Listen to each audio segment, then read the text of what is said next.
temos un novo clip falando da descolonización de Próximo Oriente e do Magreb, o punto 4 do tema 14. De feito, non imos falar do Magreb, que o veremos nun próximo clip.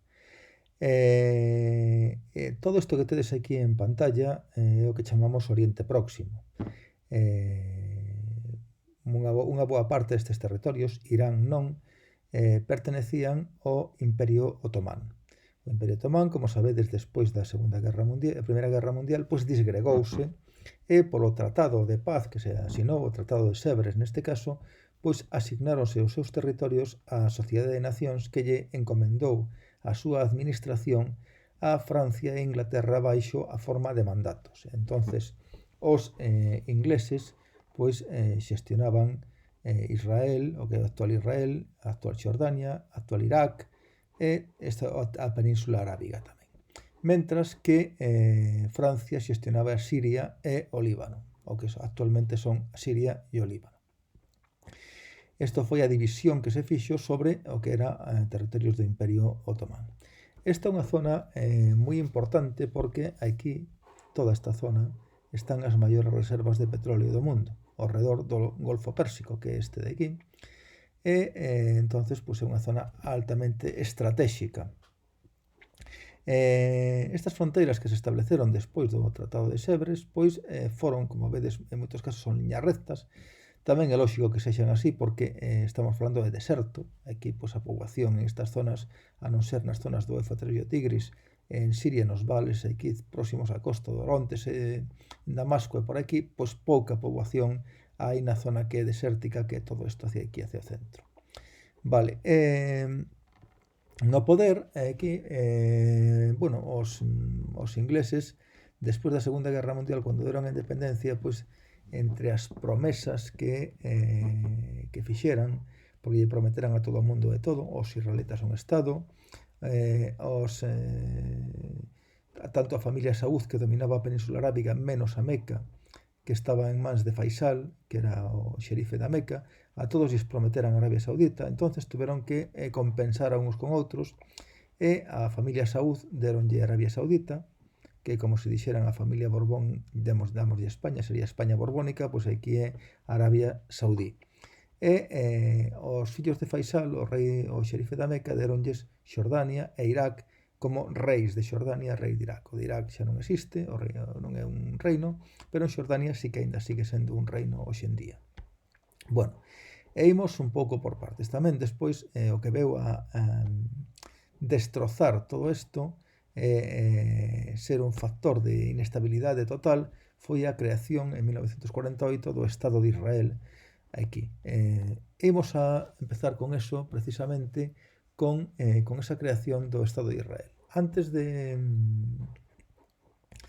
empezar, saber que, aínda que esta é a patria ancestral do pobo xudeo, pois os xudeos foron expulsados, vencidos polos romanos no ano 70, por Tito, Vespasiano e Tito, e destruíron o templo e expulsáronos de Palestina, desta zona. E desde entonces, pois algúns aínda vivían aí, pero a poboación mayoritaria de Israel non era xudea, sino que era árabe, ainda que había algún xudeo. E os xudeos pois, emprenderon unha diáspora polo mundo e a finais do século XIX, o sea, casi 19 séculos despois, empezou un movimento que se chamou o sionismo. O sionismo que pretendía era volver a esa terra prometida que lles dera Deus na Biblia, e volver a establecerse aquí. Foi fundado por un xornalista austrohúngaro, que era Theodor Herzl, e a partir de aí pois, empezaron a emigrar a Palestina pois, xudeos e a asentarse aquí. Estos asentamentos inicialmente pois, eran todo isto que vedes aquí en naranxa, eran pouca cousa, pero isto foi medrando. De feito, a cousa foi aumentando. En primeiro lugar, a persecución nazi na Segunda Guerra Mundial pois produciu unha fuxida de xudeus que moitos foron para Estados Unidos e moitos foron a establecerse aí en Palestina. Despois da Segunda Guerra Mundial, os que libraron dos campos de concentración etc., pois migraron masivamente a esta zona. Entonces, a ver, aí prodúcense un choque, un enfrontamento entre a poboación originaria nativa, que eran os palestinos, de religión maioritariamente musulmá e tamén moitos cristiáns, e os xudeus que acababan de chegar e que se estaban facendo maioritarios. Entonces, cando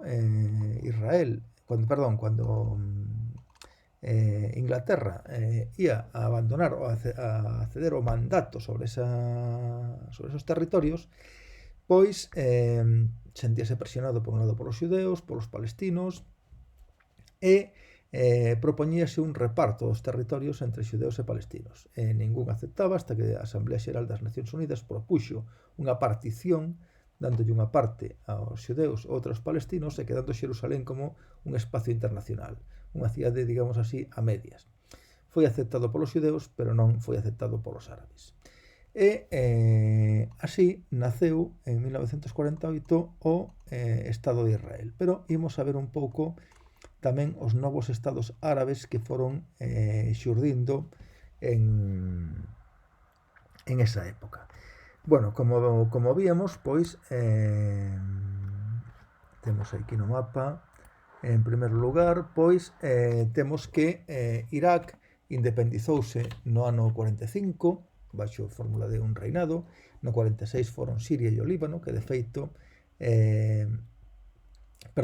Siria e Líbano no 46 e no 49 Xordania. E de feito Siria e Líbano, pois Líbano foi unha creación francesa para crear un estado maioritariamente cristiano aquí nesta zona. E bueno, isto veu marcado xa desde o principio tamén. En esta época, no 48, tamén se independizou Israel, se creou o Estado palestino, e veu unha época marcada polos enfrontamentos continuos entre os veciños árabes e o novo Estado xudío. E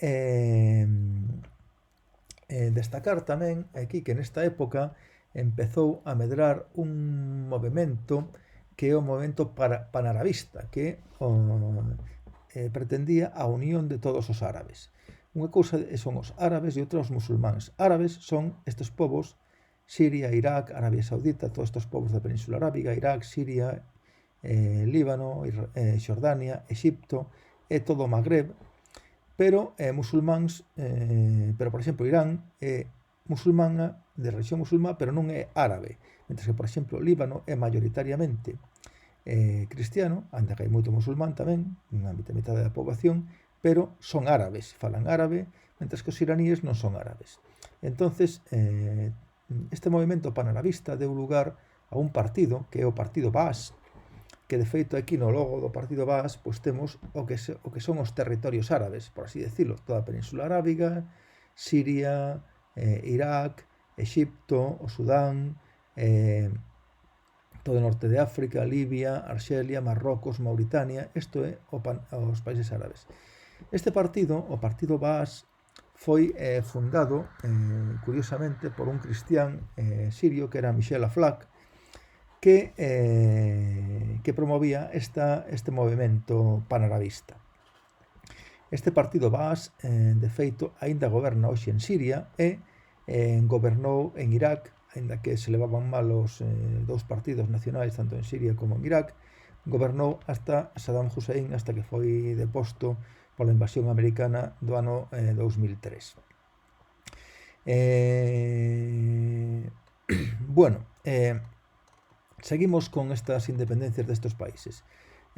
Irak, desde a súa independencia, tuvo autonomía desde o ano 32, a independencia foi no ano 47, como decíamos, e no 45, e estuvo gobernado sempre por unha monarquía que eran os fillos do xerife da Meca hasta o ano 58, en que un golpe militar pois implantou a república, e aí foi cando se empezou a facer co poder o Partido Baas, dentro do cual empezou a medrar, destacar Saddam Hussein, que desde o ano 79 hasta o ano 2003, en que foi a invasión americana, pois mantivo un poder dictatorial e un réximen pois un pouco traxicómico, por así decirlo.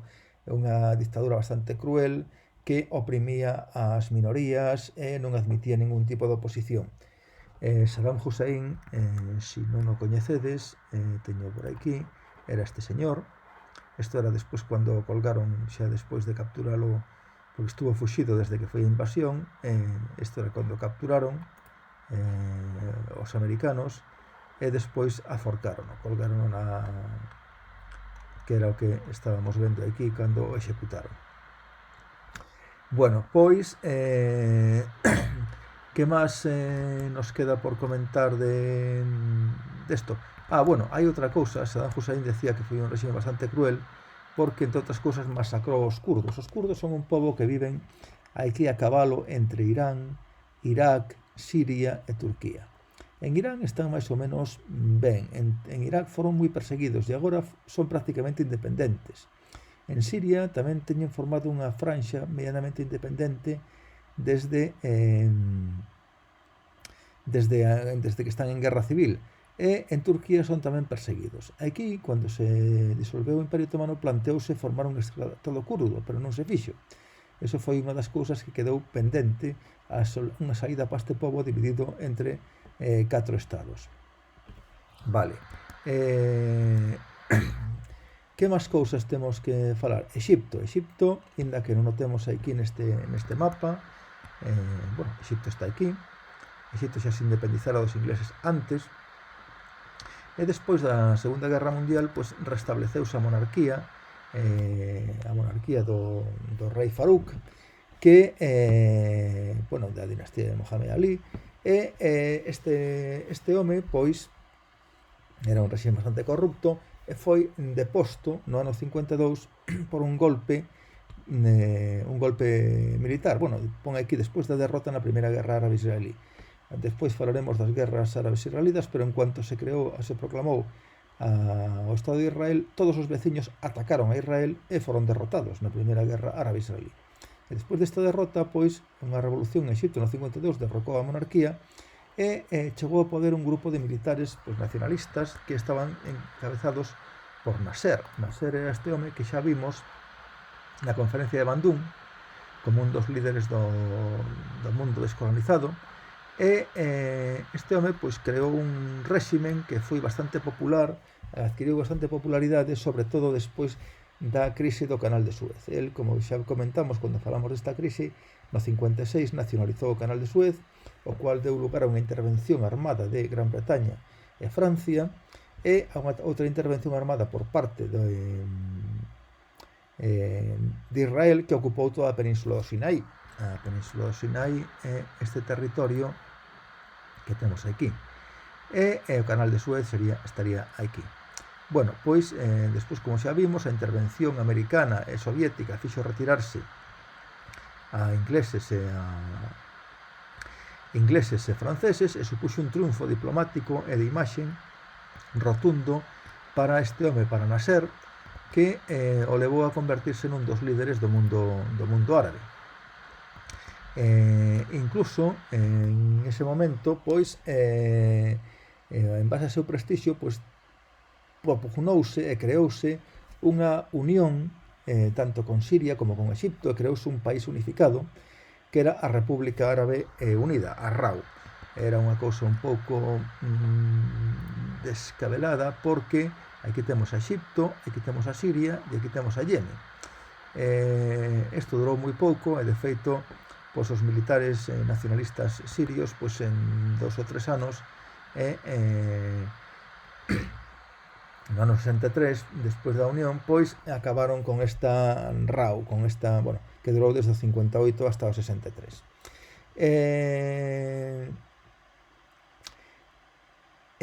Imos a falar de Siria. Siria tamén foi ganando influencia ese partido nacionalista, o Baas, que foi o que impulsou esta unión con Exipto no 58, ainda que despois a posición do exército acabou con ela. De feito, foi un militar, o xefe de aviación siria, Hafez el-Assad, quen en un golpe de estado no 63 se fixo co poder e se foi achegando paulatinamente a Unión Soviética, o bloque socialista. Firmaron un tratado de amizade e cooperación no 80. Desde entonces os rusos teñen unha base militar aínda hoxe en Latakia, Ainda que Siria nunca se convertiu nun país comunista, pois sí que estuvieron sempre apoyados pola Unión Soviética e incluso están hoxe en día apoyados por Rusia na guerra civil que enfrenta o fillo de Hafez al-Assad, que é Bashar al-Assad, que é o presidente de Siria actualmente, que está aguantando toda a presión dos yihadistas e do Estado Islámico de todo tipo que están en contra del, con axuda dos rusos. O sea que esa colaboración aínda continúa. Pon aquí que Siria interveu na Guerra Civil Libanesa no 76, que veremos a Guerra Civil Libanesa noutro apartado. Falamos aquí tamén das monarquías teocráticas que tamén se independizaron do Imperio Otomán, que cando falamos destas monarquías teocráticas falamos de Arabia Saudí, o reino do Saúd, da familia Saúd, Kuwait, Qatar, Bahrein, os Emiratos Árabes, onde é unha unión de emiratos e cada un ten o seu emir, Omán, e Yemen non, Yemen sempre foi unha república, ainda que hoxe está en guerra, e xa veremos Yemen, a crisis do Yemen.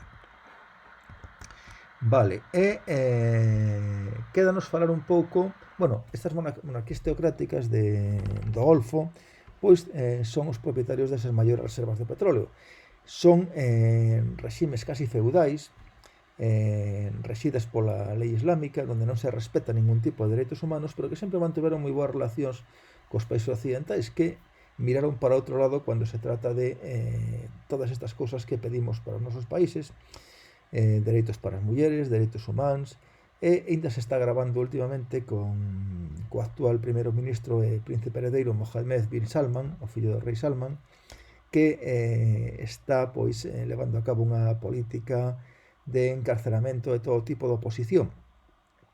E, paradóxicamente, Arabia Saudita preside o Comité de Dereitos Humanos da ONU, que é algo pois un pouco incomprensible, que é un país onde non se respetan de ninguna maneira, pois que preside ese comité. Pero bueno, por eso decimos que sempre contaron co apoio do mundo occidental, con Estados Unidos, Inglaterra, Francia, todos, España, por suposto, que son íntimos do anterior rei, Juan Carlos, e os 300 millóns esos de euros famosos de Corina os veñen de aí.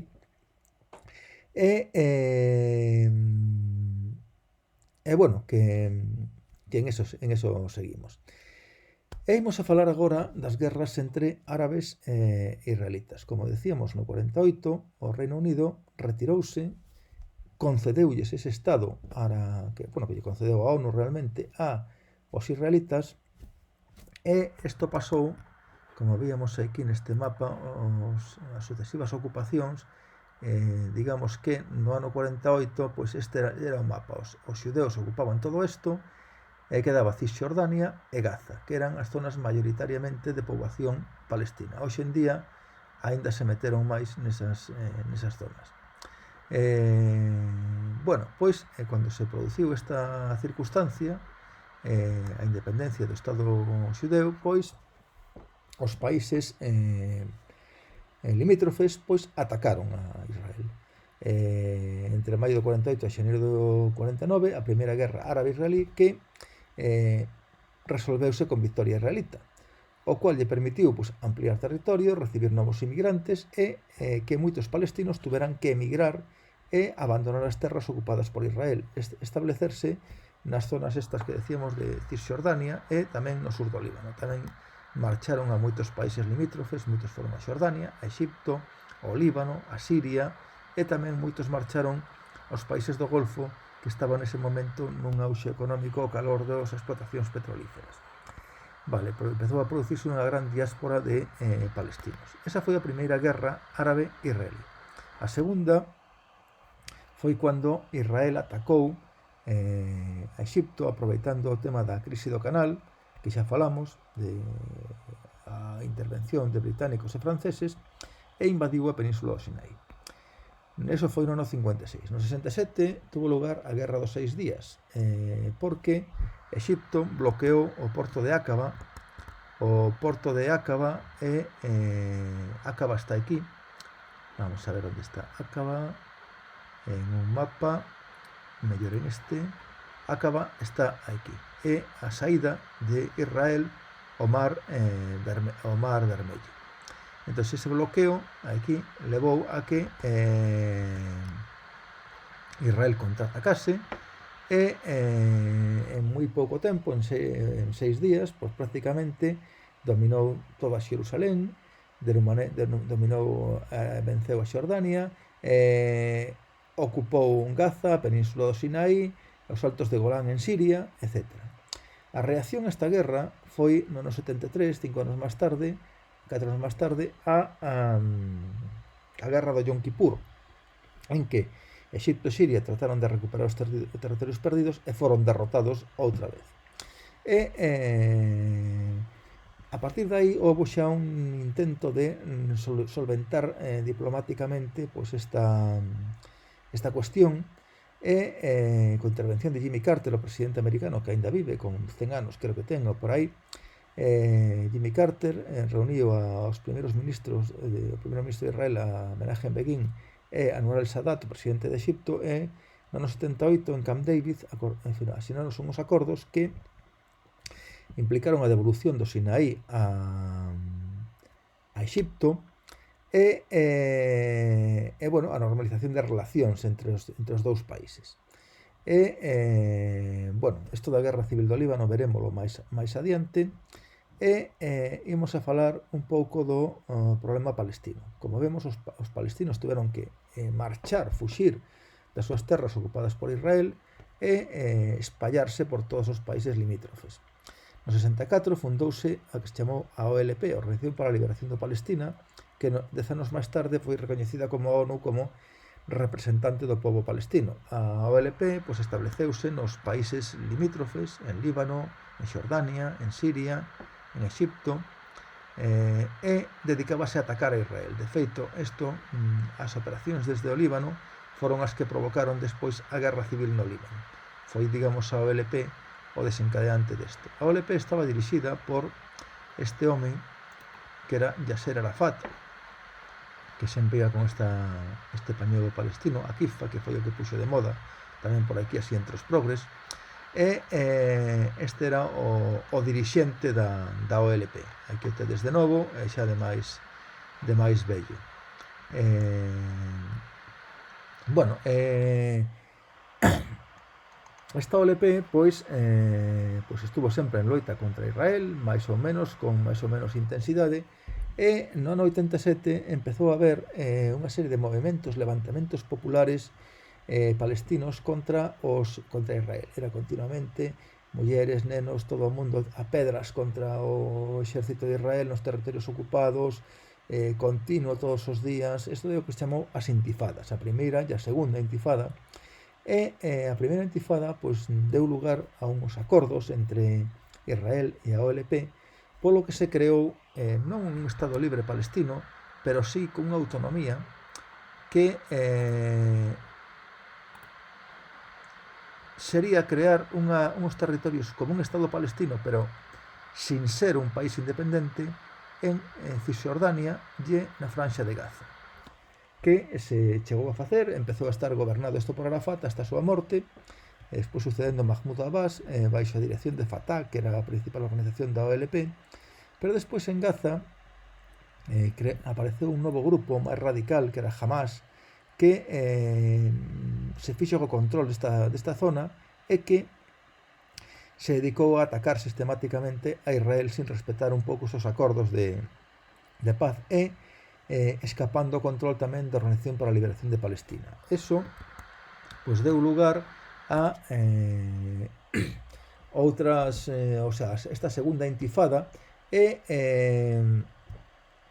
todo isto pois, levou a un enfrentamento directo entre Hamas e o Estado de Israel, e en 2012, pois, en unha operación militar, Israel atacou, ocupou completamente a Franxa de Gaza, liquidou o principal líder de Hamas, pero ao final tuvo que volverse a retirar e a cousa sigue aí en ese stand-by desde entonces.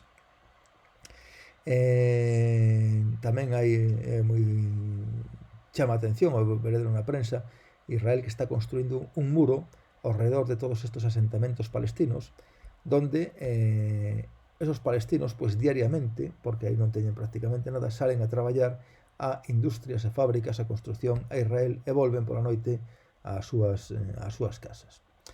Bueno, e con isto, así moi por riba, acabamos con todo este tema de Oriente Próximo, que é un pouco complexo, e deixamos o tema de Magreb para un próximo clip.